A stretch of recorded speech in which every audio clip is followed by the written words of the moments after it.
Director pinjam duit syarikat? Boleh ke?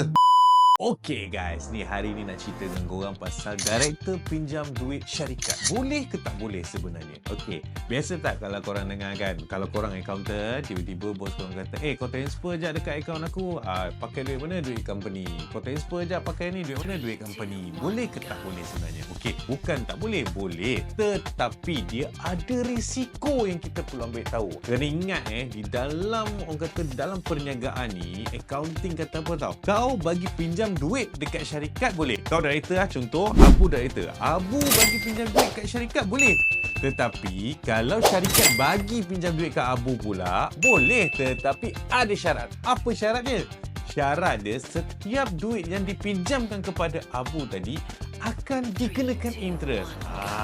Ini yang tak best. Kau bayangkan, kau pinjam 100,000 daripada duit syarikat yang kau penat-penat run ni tadi, tapi tiba-tiba kau kena interest.